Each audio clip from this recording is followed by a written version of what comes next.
আচ্ছা, মধ্যপ্রাচ্যে মিত্রদের সম্পর্ককে যদি একটু অন্যভাবে দেখা যায় তাহলে কেমন হয়? মানে যা দেখা যাচ্ছে তার আড়ালের কৌশলটাই হয়তো আসল চাল। মূল প্রশ্নটা কিন্তু এখানেই। একবার ভাবুন তো, যদি এমন হয় যে সবচেয়ে কাছের বন্ধুরাই আসলে চাইছে একটা যুদ্ধ লম্বা হোক, আমেরিকা হেরে যাক। হ্যাঁ, শুনতে বেশ অদ্ভুত লাগছে, তাই না? না, এটা কোনো ষড়যন্ত্রের তত্ত্ব নয়, বরং এটা হলো একদম ঠান্ডা মাথায় হিসাব করা একটা কৌশল। জানেন, বড় বড় ওয়ার কলেজগুলোতে ঠিক এভাবেই কিন্তু স্ট্র্যাটেজি শেখানো হয়। তো এই যে এত জটিল ভূরাজনৈতিক পরিস্থিতি, এটাকে সহজভাবে বোঝার জন্য চলুন একটা স্কুল মাঠের উপমা ব্যবহার করা যাক। আমার মনে হয় এতে পুরো ব্যাপারটা একদম পরিষ্কার হয়ে যাবে। এই উপমাতে ক্যান্ডি মেশিন হলো গিয়ে মধ্যপ্রাচ্যের তেল। সহজ কথায়, যে এই মেশিনের কন্ট্রোল পাবে সেই কিন্তু পুরো অঞ্চলের খেলার নিয়ম ঠিক করে দেবে। এটাই হলো আসল পুরস্কার। এই ভূ রাজনৈতিক নাটকের মঞ্চে আমরা দেখব 4 জন প্রধান খেলোয়াড়কে। আর সবচেয়ে মজার ব্যাপার কি জানেন? তাদের কারো পরিকল্পনাই একে অপরের সাথে মেলে না। মাঠে এখন 4 জন। আমেরিকা হলো বর্তমান বস, সবচেয়ে শক্তিশালী। ইরান হলো সেই রাগী চ্যালেঞ্জার, যার হারানোর মতো কিছুই নেই। ইসরায়েল হলো সেই বুদ্ধিমান প্লেয়ার যে শক্তি দিয়ে নয়, মাথা খাটিয়ে খেলে। আর আছে সৌদি আরব, সেই ধনী সুবিধাবাদী যে শুধু সঠিক সময়ের অপেক্ষায় বসে আছে। কিন্তু এই খেলোয়াড়দের আসল উদ্দেশ্যটা কি?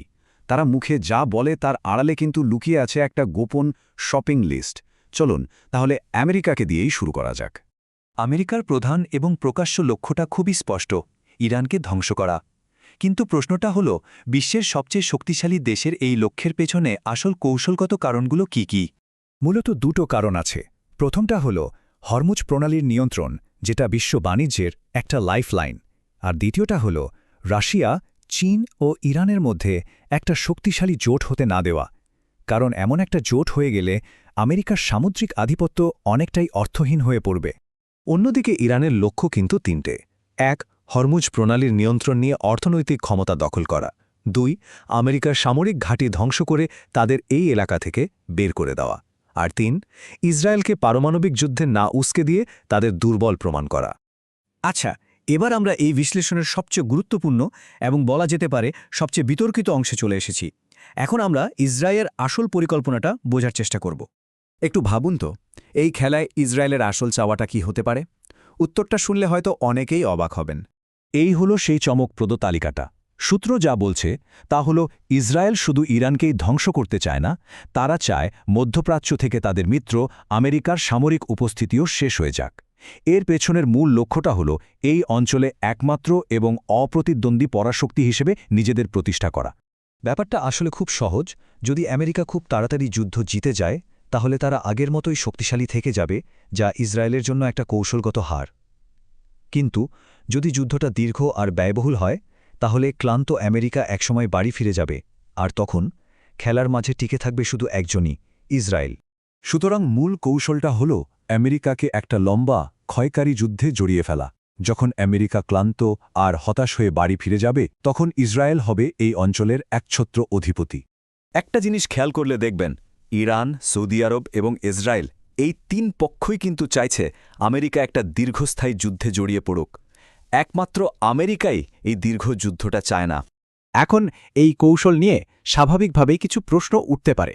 চলুন সেই প্রশ্নগুলোর উত্তর খোঁজা যাক। এতে পুরো ছবিটা আরও পরিষ্কার হবে।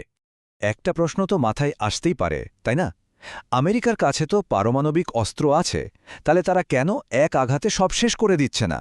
আসলে পারমাণবিক অস্ত্র ব্যবহার না করার পেছনে 3টা বড় কারণ আছে। প্রথমত, এটা নিজেদের সৈন্যদের মনোবলই ভেঙে দেয়। দ্বিতীয়ত, পুরো বিশ্ব আমেরিকার বিরুদ্ধে চলে যাবে।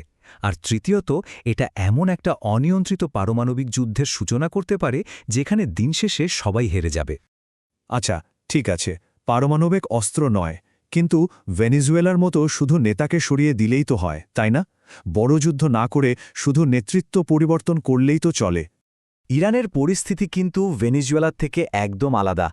দেখুন, ভেনেজুয়েলার এলিটদের সম্পদ, পরিবার সবকিছু আমেরিকার সাথে যুক্ত ছিল, তাই তাদের ওপর চাপ দেওয়া সহজ ছিল। কিন্তু ইরানের এলিটদের আমেরিকার সাথে কোনো সম্পর্কই নেই, তাদের হারানোর কিছুই নেই, তাই তাদের ওপর চাপ সৃষ্টি করাটা প্রায় অসম্ভব। তাহলে চলুন এবার ফোকাস করা যাক আসল যুদ্ধক্ষেত্রে। আধুনিক যুদ্ধ কিন্তু শুধু অস্ত্র দিয়ে হয় না, এটা মনস্তাত্ত্বিক আর রাজনৈতিক স্তরেও চলে।